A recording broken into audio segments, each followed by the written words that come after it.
Almost 70% लोग अपने बुढ़ापे तक गंजे हो जाते हैं। And 70% is a big number. अगर 10 लोग में 7 लोग भी खड़े तो उनका सर तुम्हें चमकने लगेगा, तो ये एक बहुत बड़ी बात है। और टीन में अगर होने लग रहा है तो हम करें क्या? बिफोर दैट तुम्हें ये समझना पड़ेगा कि बाल झड़ते क्यों, क्योंकि अगर तुम ये समझ रहे हो तुम अपने बालों को झड़ने से रोक सकते हो।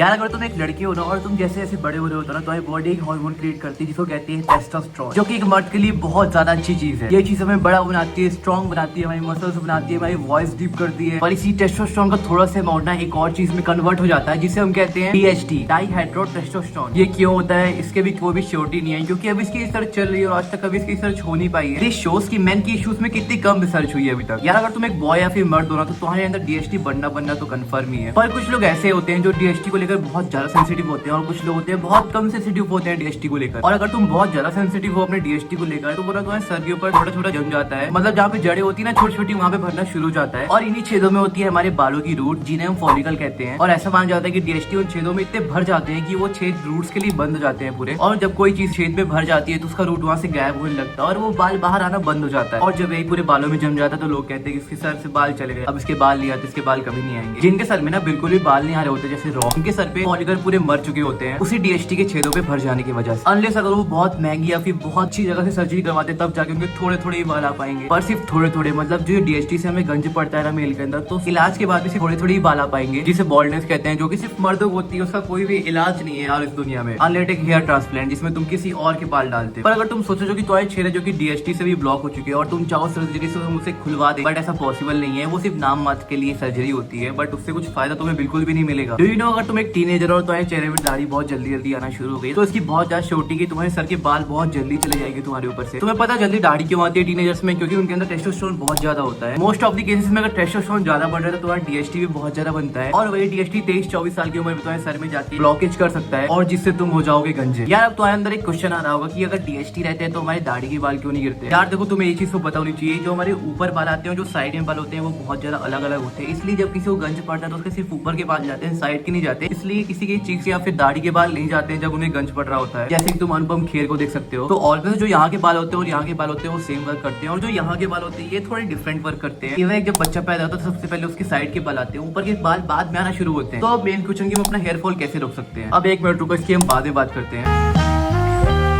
यार देखो, जब मैं 17 ईयर्स का हुआ तब यहाँ के मेरे बाल पूरे जा चुके थे, मतलब जो बेबी ईयर्स होते हैं ना, पहले मेरे बहुत सारे थे, जैसे कि तुम साइड में देख सकते हो थोड़े थोड़े से हैं, तो ये तो पूरे जा चुके हैं अभी यहाँ से। एंड रैंडमली मेरे को नॉर्वुड 1 बनने पड़ा। अब तुम सोचोगे नॉर्वुड 1 क्या है, अब तुम्हें पहले मैं वो समझा। देखो, नॉर्वुड ना टोटल 7 टाइप्स के होते हैं, तो जितनी भी डिजाइन बनती है ना सर के ऊपर तो अलग अलग नॉर्वुड्स में होती है। चलो तुम्हें दिखाता हूँ। नॉर्वुड 1 बहुत ज्यादा कॉमन होता है, कईयों को पैदाइशी होता है, सबको होता है यार रहता, तो वो 18 साल की उम्र तक नॉर्वुड 1 तक पहुंच जाता है। नॉर्वुड कम्स 2, 3, 4, 5, 6, 7 एंड 7th में आपके ऊपर के पूरे बाल झड़ चुके होते हैं। और 16 ईयर की एज में नॉर्वुड 1 में पहुंच चुका था, मतलब मेरे ऊपर के बाल पूरे जा चुके थे, मतलब तुम देख सकते हो अभी भी नहीं है यहाँ पे। और मैं बहुत ज्यादा वेट था कि मेरे बालों के साथ वो क्या रहा है। आप 16 साल के बच्चे टीनेजर तुम क्या एक्सपेक्ट करोगे, जो दिन भर फोन चलाता हो, जंक फूड खाता हो, एक्सरसाइज ना करता हो। यार अब मैं डायरेक्टली तो नहीं बोला, बट कुछ लोग कुछ गलत काम करते हैं जिससे जिंक की मात्रा कम हो जाती है, बट ये एक सिर्फ और सिर्फ मिथ है। और बहुत लोग जंक फूड भी खाते हैं तो उसके कारण भी नहीं होता भाई, मैं तुम्हें बताता हूँ आगे। मैंने पूरी रिसर्च करी थी तो ये तो पूरा झूठी है कि जो गलत काम बच्चे करते हैं और जिंक कम हो जाता है, क्योंकि तुम जिंक की टैबलेट्स वगैरह भी खाओ तो उससे कुछ फर्क नहीं पड़ता भाई। इसलिए हर साल में तुम्हें एक बार अपना ब्लड टेस्ट करवाना चाहिए, इससे तुम्हें पता होगा तुम्हारे शरीर में किसी चीज की कमी है।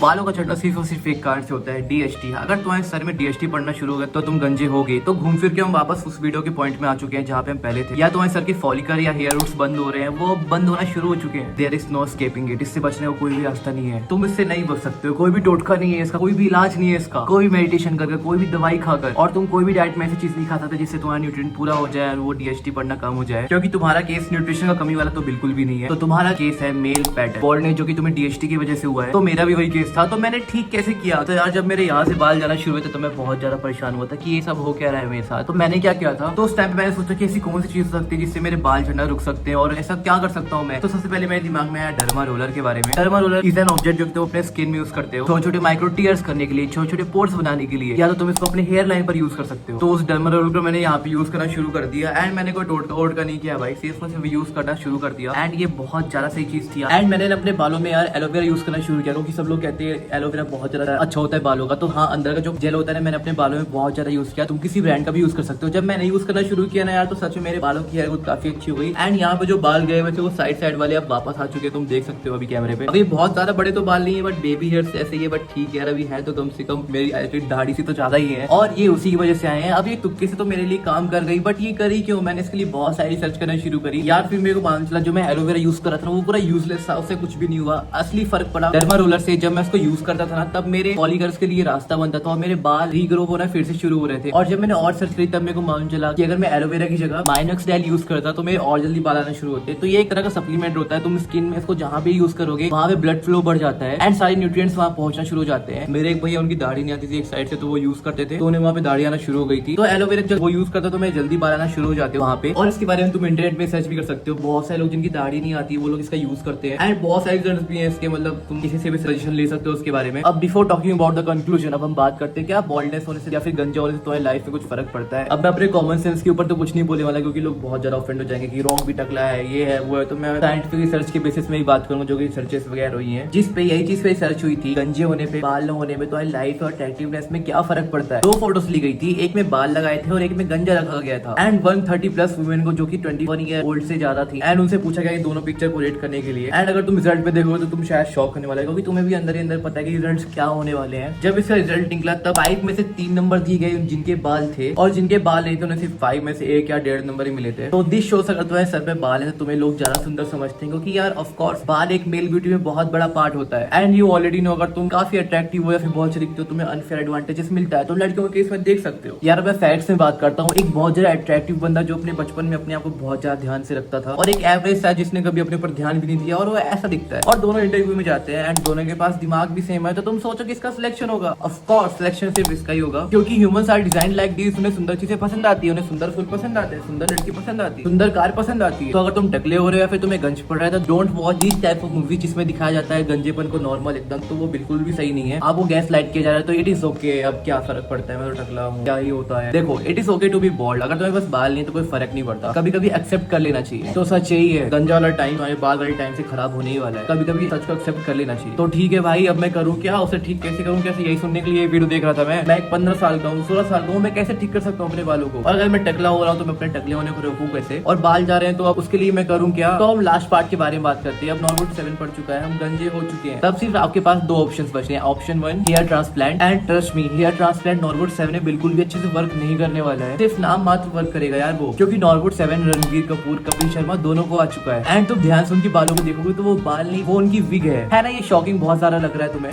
व्हाट, ये लोग कैसे पहन सकते हैं यार? इनके बाल तो इतने अच्छे थे। इसे हेयर पीस कहते हैं अमीरों की भाषा में, एंड ये बहुत ज्यादा महंगा होता है। ऑलमोस्ट लाखों रुपए से इसकी स्टार्टिंग होती है, लेकिन ये बिल्कुल तुम्हारे स्कल की शेप के अकॉर्डिंग बनाया जाता है। एंड इसको देख के कोई भी पहचान सकता है कि तुम्हारी विग है या फिर कुछ और है। वो सेलिब्रिटी जिन्हें नॉर्मल 7 आ चुका है वो ये वाली हेयर पीस पहनकर घूमते हैं, और तुम इसे ले सकते हो, क्योंकि hair transplant will not work like that यार। तो तुम्हें इसके तरफ जाना चाहिए। एंड सेकंड चीज है टैटूज। तुम अपने बालों में टैटूज बना सकते हो, और टैटूज ऐसे दिखेंगे तुमने खुद अपने मन से गंजा करवाया है। एंड बाल है तुमने बीच से कटवाया हुआ है, वो एक अच्छा ऑप्शन हो सकता है। क्योंकि शिखर धवन ने करवाया, उनके बाल दिखे तो ऐसे लगता है कि वो बस अभी बाल कटवा के आए, बट ऐसा नहीं है यार। एंड इन 2 चीजों के अलावा तुम्हारे पास कोई भी ऑप्शन नहीं है। तुम्हारा समय जा चुका है एंड तुम्हारे बाल भी धीरे धीरे जा चुके हैं। बट सच तो सच होता है यार। मैं इस वाली वीडियो पे कोई भी झूठ या फिर तुम्हें कोई टोट कर नहीं बताने वाला कि तुम ये कर लो वो कर लो। अब तुम कहते हो कि यार अभी नॉर्मल 2 या 3 में हो, मेरे बाल अभी जाना शुरू नहीं हुए हैं, तो मैं तुम्हें अभी सॉल्यूशन देता हूँ कि तुम क्या कर सकते हो। तो तुम अभी डॉक्टर के पास जाओ और उनको अपनी समस्या बताओ, क्योंकि उनके पास कुछ ना कुछ मेडिसिन है वो तुम्हें देंगे निगरानी के अंदर। क्योंकि मेरे पास तो बहुत सारी दवाइयां मैं बता सकता हूँ, बट मैं विदाउट डॉक्टर की कंसल्टेशन की नहीं चाहता कि तुम कुछ भी लो। एंड हाँ, वो तुम्हें कुछ दवाई देंगे, उन दवाइयों को लेने के बाद तुम्हें थोड़े साइड इफेक्ट्स हो सकते हैं, जैसे मूड स्विंग्स होना, तुम्हें अच्छा फील ना होना, एंड बहुत सारी चीजें हो सकती है डॉक्टर के देने के बाद भी। अगर तुम डॉक्टर के पास नहीं जाना चाहते और तुम 18 साल के हो, फिर 18 साल से बड़े, तो तुम्हें एक डर्मा रोलर ले लेना चाहिए, और हर शनिवार या फिर शाम को तुम अपने हेयर लाइन के ऊपर से चला सकते हो। इवन तुम्हें भी गंज नहीं पड़ रहा है, तुम्हारे बाल भी ठीक है, तभी तुम उसका यूज कर सकते हो। मतलब अगर तुम्हारे बाल है भी अभी तो तुम अभी से यूज कर सकते हो, क्योंकि बाद में यूज करने से अच्छा तुम अभी से प्रिवेंट कर सकते हो और यूज करना स्टार्ट कर सकते हो। बाद में खराब होने से पहले अपनी केयर करना शुरू कर दो, तो क्या ही दिक्कत है यार इसमें। तो अगर तुम्हें टीनेजर में नॉर्मल 0 है फिर 1 है, तुम्हें हफ्ते में एक बार डर्मा रोलर का एक बार बाल करना ही चाहिए। और यार लोगों को ना एक और मिसकंसेप्शन होता है कि जब वो कभी कुछ कर रहे होते हैं उनके बाल टूट के गिर जाते, तो वो सोचते हैं कि मैं टकला हो रहा हूँ, मैं गंज पड़ रहा है, बट ऐसा नहीं होता है। वो थोड़ी एनवायरमेंट, डाइट, न्यूट्रिशन में फर्क पड़ता है। जितनी अच्छी डाइट और न्यूट्रिशन तुम लोगे तुम्हारे बाल उतने अच्छे और ठीक होंगे। तो ठीक है यार, ये मेरी सेकंड वीडियो थी बालों के ऊपर। मैंने एक फर्स्ट वीडियो बनाई जिसमें तुम स्कूल में अपने बड़े बाल छुपा सकते हो, उसमें काफी अच्छा रिस्पॉन्स आया था यार, 6000 व्यूज। तो इसलिए मैंने सेकंड वीडियो बनाने का सोचा। इस वाली वीडियो को लाइक कर देना और कमेंट कर देना यार, अपना नाम मैं समझ सकूँ कि तुम कौन हो। और मिलते नेक्स्ट वाली वीडियो पे, बाय।